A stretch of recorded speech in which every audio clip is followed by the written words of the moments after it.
دغه وخت کې د الله ذکر او اذکار وکړه او د الله په حضور کې د خپلو ګناهونو معافي وغواړه. یا الله وایي زه ډېر ګناهګار یم. واقعي مونږ ډېر ګناهګار یو. الله مونږ ډېر ګناهګار یو. الله د مونږ ګناهونه مونږ ته معاف کړي. دا سوال کوي او د جهنم نه امان وغواړه. یا الله مال د جهنم نه امان راکې. نبی علیہ السلام فرمایي وی دوه څیزونه وی پر روژه کې څلور څیزونه وغواړئ د الله نه، څلور کارونه وکړئ، څلور. دا د دواړو جهانو مبارک سردار فرمایي وی دا څلورو کې دوه چې دي، یو د الله ذکر وکړئ، ذکر باندې الله ډېر خوشحالیږي. او دویم د الله نه بخښنه غواړه، استغفار. استغفر الله الذي لا اله الا هو الحي القيوم واتوب الیه. دا ذکر ډېر بے فضیلت دی. حضرت موسی علیہ السلام یو ځل د الله نه تپوس وکړ، یا الله ما ته داسې شی وښایه چې زه پې تا ته ډېر زیات در نږدې شم. وی الله یادوه، ذکر کوه، لا اله الا الله. د عبادت لایق ما سوا د الله نه بل څوک نشته. ذکر کوه. وی الله وی دا خو ټول خلق کوي، ما ته داسې شی وښایه چې بل څوک یې نه کوي او صرف زه یې کومه. وی اے موسی که دا ټوله دنیا دا ځمکه وواړه اسمانونه دا د تلې په یو چابړي کې واچئ او دا ذکر په بل چابړي کې واچئ، دا ما دا ذکر پې درنیږي. که ټول خلک یې وایي نو وایي دی که نه، خو د دې نه بهتر شی بل نشته. نو نبی علیہ السلام فرمایي چې یو خو ذکر کوئ د الله، لا اله الا الله، دا خامخا وایه. او دویم استغفار. استغفر الله الذي لا اله الا هو الحي القيوم واتوب الیه. او که چاله دا اوږد نه ورځي سید الاستغفار دی ته وایي استغفر الله من كل ذنب واتوب الیه. او که دام نه درځي صرف استغفر الله وایا، استغفر الله استغفر الله استغفر الله. یا الله د هرې ګناه نه ستا په ذات بخښنه غواړم، ته مې د ګناه نه پاک کړې الله. حضرت حسن بصري له یو سړی راغی، وی ډېر زیات ګناهګار یم، وی استغفار وایه. بل سړی راغی، وی ډېر غریب یم، څه دم راته وښایه، وی استغفار وایه. بل یو سړی راغی، وی صاحب نارینه اولاد مې نشته، وی استغفار ډېر زیات وایه. بل یو سړی راغی، وی خلق مې عزت نه کوي، وی استغفار وایه. بل یو سړی راغی، وی صاحب قرضدار یم، وی استغفار وایه. یو شاګرد ورته وی بل څه دې زده دي که دا یو ټکی دې زده کړی؟ اوس ډاکټر له خو چې بیمار راشي نو چاله یو دارو ورکوي،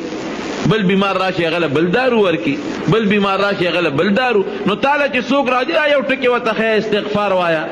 حسن بصري رحمت الله علیه ورته وایي وی هغه شیخ یم چې الله مونږ ته قرآن کې ښولی دی، او قرآن کې الله په استغفار اوه وعدې کړي دي، اوه. فقلت استغفروا ربکم انه کان غفارا. وی که ګناه دې زیاتی او د الله نه بخښنه غوښتل غواړې استغفار وایه، الله به دې وبخي. دا یو. یرسل السماء علیکم مدرارا، که قحطی نو باران نه کېږي، استغفار وایه الله و باران وکړي. ویمددکم باموال وبنین، که مال دینی درې شو، زامن دینی څلور شو. ویجعل لکم جنات ویجعل لکم انهارا، باغونه دینی نهرونه دینی. دا الله نه استغفار وایه الله به درکړي. او ورپسې وی مالکم لا ترجون لله وقارا، که څوک د عزت نه کوي، بې عزته ګرځي په دنیا کې، استغفار وایه رب العالمین به د عزت درکړي. نو د الله ګناهونه معاف کېدل، زامن شو، نهرونه شو، باغونه شو، عزت شو، بچی شو، او یو بل کم یو شو. دا اوه وعدې رب العالمین په قرآن حکیم کې په استغفار کړي دي چې دا اوه واړه بدل رب العالمین در کې بخښنه غواړه، استغفار. او دویم د استغفار فایده څه ده؟ مونږ چې په کم غم کې ګیر یو د هغې دپاره لوی دم دی، لوی دم. هر انسان په دې غم کې ګیر دی چې الله ستا په قهر او غضب کې را ګیر نه شم. بعضې وخت کې په انسان کې بیماری راشي، دا د خدای قهر او غضبي. دشمنی راشي د الله قهر او غضبي. مقدمې راشي د الله قهر او غضبي. روانې راشي د الله قهر او غضبي. نبی کریم صلی الله قرآن حکیم کې الله فرمایي، قرآن کې وی د الله د قهر او د غضب د پاره دوه دمه دي، دوه. وما كان الله يعذبهم وانت فيهم. یو د پیغمبر علیه السلام مبارک وجود، د الله رسوله تر څو چې ته په دې خپل امت کې موجود یې زه خپل قهر او غضب نه رالیږم. یو د نبی علیه السلام مبارک وجود. او دویم څه شی دی؟ وما كان الله معذب څنګه دی وهم یستغفرون تر څو چې دی استغفار وي زما قهر او غضب په نه نو د نبی علیہ السلام مبارک وجود تر څو چې په دنیا کې حیات نو تر هغې پورې خو به د الله قهر او غضب نه راځي او که د هغې نه پس یو سړی هېرېږي چې په ما د الله قهر راغی غضب ډېر استغفار ډېر زیات وایي استغفر الله استغفر الله استغفر الله د الله قهر او د الله غضب به پرې نه راځي نو نبی کریم صلی الله علیه وسلم په روژه کې څو څیزونه وکول دوه څیزونه یو د الله ذکر او یو استغفار یاد به وي که به یاد نه وي د الله ذکر دویم څه شي استغفار ډېر زیات یې وایه او دو سیزونه داسې دي چې د هغې نه خاصم خلاصي نشته نو هم پکې کوی نبي علیه السلام فرمایي هغه څه دي یو د اور نه معافي غواړی یو جنت د اور نه معافي او جنت نو څلور سیزونه شو د مارونو یو استغفار یو د الله ذکر یو د الله نه جنت غوښتل یو د اور نه معافي غوښتل بس یا الله د اور نه مې خلاص کې په پښتو کې خیر دی وایا اللهم انی اسألک رضاک والجنه نبی علیہ السلام بوی الله ستا رضا او جنت غواړم واعوذ بک من سخطک والنار او الله ستا د قهر او ستا د جهنم د اور نه پناه غواړم نو خیر دی په پښتو کې وایا یا الله ستا رضا او جنت غواړم یا الله ستا د قهر نه او ستا د اور نه پناه غواړم دا سار او ماښام وایه او ذکر او استغفار لري زور ورکوي دویم د رمضان د روجې برکت څه دی رونو روجه ماته او روجه ماته چې بیا په خپله روجه ماته بل لم روجه ماته ورکا نبی علیہ السلام فرمایي کم انسان چې بل روجه ماته ورکو د هغې سړي چې څومره اجر او ثواب کېږي دومره به الله دلم ورکړي چا چې روجه ماتې ورکړې د هغه به کمیږي نه دا مه وایه چې د به کم شي نه د هغه به کمیږي نه خو د هغه برابر به الله دلم ورکړي نو صحابه خو غریبانو وی صاحب چا سره روجه ماتې وي دا خو ډېر خلک وي چې هغه به روجه ماتې نه موني وی دا ثواب الله هغه چا لم ورکوي چې مسلمان له یو ګوټ پی ورکړي که پی په وس کې نه کېږي یو ګوټ اوبې بل له ورکړې دله به الله اجر ورکړي یو ګوټ اوبه په دې الله اجر ورکوي نو په رمضان کې زما رونو ایثار وکړئ ایثار څه ته وایي بل مسلمان سره ښه وکړئ ځان پرېږدی بل له ورکې په خپله مخری بل له ورکې ګاونډي د نار پاتې نشي ګاونډي د وږې پاتې نشي چې ستا بچي ښه خوراکونه خوري او ستا ګاونډي د ډوډۍ درک نه لګي نو د قیامت پر ورځ به د رب العالمین ګورې تپوس کوي دا د صحابو صفتو یو صحابي فرمایي وی جنګ یرموک کې د نبي علیه السلام سره جهاد لتلی وی زما د تره زوی د ځنکدن وخت دی او زخمي پروت دی وی تږي و ما ته اشاره راکړه چې اوبه راوړه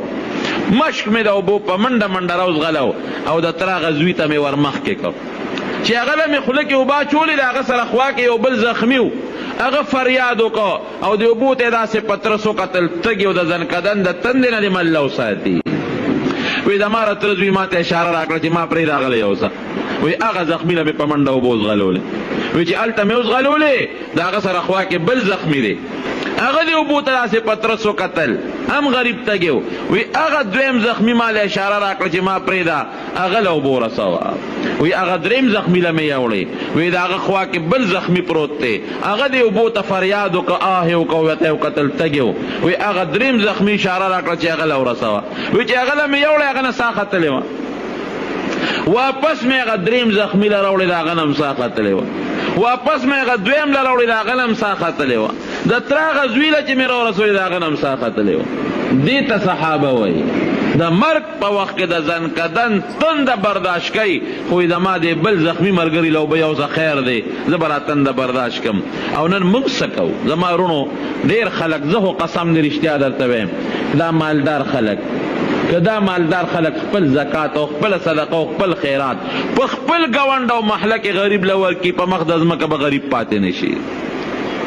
بغض او حسد به پاتې نشي یو بل سره خلک ولې بغض کوي وی دا مالدار دی او زه غریب یم زما نشته او د شته که یو بل سره ښېګړې شروع شوې بغض او حسد به ختم شي غلا غلطۍ به ختم شي خوشحاله او د سکون زندگی به راشي او بیا په رمضان کې حضرت عایشې صدیقې رضی الله عنها له چا پیسې را لېږلې وې هغه فورا هغه ویندې ته وایي تقسیم کا شبه خیرات کوه تقسیم یې کړې مازدیګر شو ټولې خلاصې کړې